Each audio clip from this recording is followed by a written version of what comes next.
What is up, everybody? This is Stevie Breach coming to you today. We are driving home from work. I'll tell you this much: when cruising through Twitter today, and I still think a lot of people showing a lot of buzz from how positive WrestleMania 40 was. I think that the kickoff of Monday Night Raw last night, Triple H called it one of the greatest WrestleManias of all time. It was a hell of a weekend. It was a hell of a 2 nights.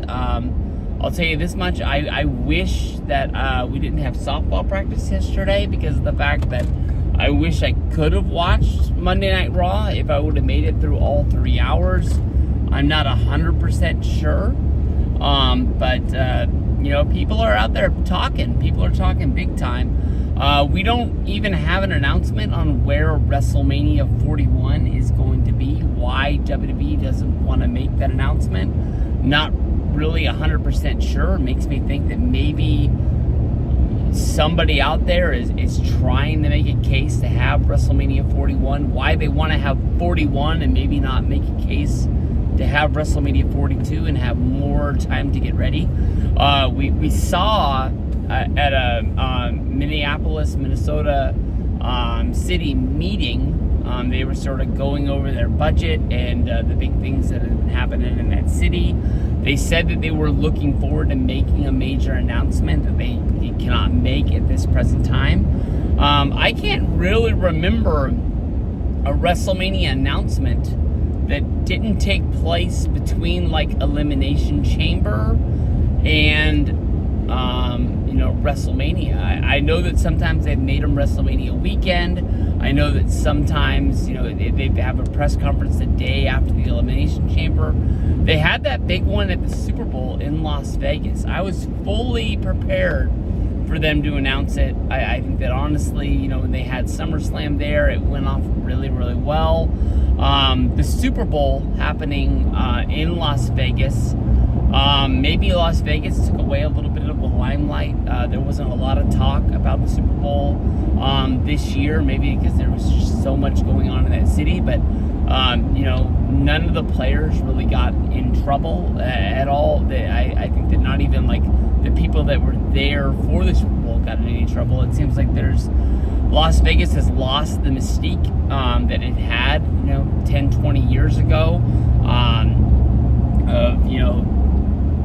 of the bad side of Las Vegas. I think it's tries its best to be a family-friendly environment for the most that it can be. But people are already talking, and I can understand why they're talking, because of the interaction between The Rock and Cody Rhodes. Basically, The Rock said that the final boss was riding off into the sunset. I don't think that he's leaving us, for good. But I do definitely understand him leaving for the time being. I don't know. I mean, there was a little bit of me that really thought The Rock was going to be a part of Australia for the Elimination Chamber. But here we have, pay-per-views coming up. Backlash France. To get into this market, would they have a big match like Cody versus the Rock? I'm not 100% sure that it would go down right there. Everybody always sort of points at maybe a SummerSlam meeting. Where is SummerSlam this year? In Cleveland? Is Cleveland a big enough place to have the Rock come out and have a match? Or is that a pay-per-view that's going to be built around the United States Championship and Logan Paul? Not really 100% sure on that, but people are thinking, whoa, my voice really cracked there. That's one that you can't even pass up on. That you got to mention that. But people are saying that as of right now, I think Dave Meltzer even came out on The Observer today, and he said that if he was going to guess, WrestleMania 41's main event would be The Rock versus Cody Rhodes. The Rock was involved in the tag match on Saturday. He came out on Sunday, but he didn't really have a chance to do anything other than use the weightlifting belt. It would give The Rock a year to really get into ring shape. I can't tell you at any point during the tag match I looked at him and thought that he didn't have it. I think The Rock always is the guy that is going to be working out, and he's going to have the body for professional wrestling. That's the body that he carries with him on a daily basis for any movie that he's been in. He said that he had rings basically sent anywhere that he was going to be, that he could work out anytime to get ready for it. But this is the year to really get cardio, to really, even if it's not going to be like on a Monday Night Raw, on a house show or anything like that, but have, mat time that basically he would be ready to carry a singles one-on-one match. I'll tell you this much, in the world of WWE, we've seen this time and time before. You can have plans for what your WrestleMania match is going to be, and maybe that's what we got to watch the documentary coming up on, I think it's tomorrow on YouTube, where they basically talk about, Triple H says in the very beginning that as of October, 80% of the WrestleMania card was already put together, and I think that's just basically putting together like who's going to be involved in tag matches to get his many people on the card, who's going to be in the Andre the Giant Memorial Battle Royal on SmackDown, to make sure that everybody gets to wrestle in front of that Philadelphia crowd one way or another.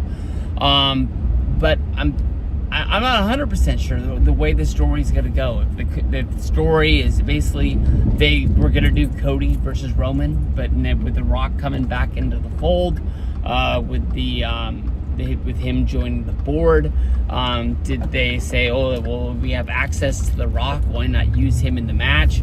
And that's where they decided, like, Cody, you're not going to be going after the title this year. We're going to do Rock versus Roman.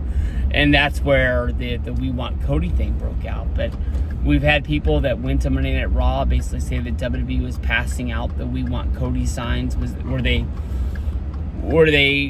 trying to make people want something that they were force feeding to them? Like, hey, hold up these signs because we want Cody, and that's how they got that movement going, knowing that they could push Rock out of the way. Is this something that they created on their own, or is this something that really was Yes Movement, Daniel Bryan style at WrestleMania 30, that the fans decided that they wanted to have him in the main event? So, I mean, it's a long way out to be thinking that they're actually going to do Cody versus Rock. I'm guaranteeing you it's probably something you want to write down on your board, unless you think it's something that you could push at a Survivor Series, at a SummerSlam, because as of right now, that match is hot, and we don't really know what it's going to be next time The Rock wants to pop up. Is he still going to have the momentum that we want to see the final boss? Or are people going to be looking at it like, this shit again? And people don't really want to see that match. Anytime The Rock comes back, I think that people are going to have like this is awesome. Like he wants to hang out with us again ordeal. But in the world of WWE, people don't always have the same idea that what WWE is trying to give to us. They can say it's a new era. They can say they're going to try and listen to us more. Everybody remembers the Monday Night Raw with the McMahon family in the ring. It was here in Sacramento.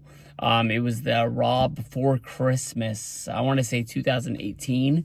And they're like, we're going to give you what you want. We haven't been doing it. And within like 2 weeks, act like it never happened. And they're just giving us the same old shit week after week. So, all right.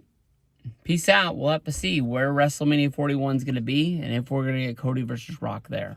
Peace out.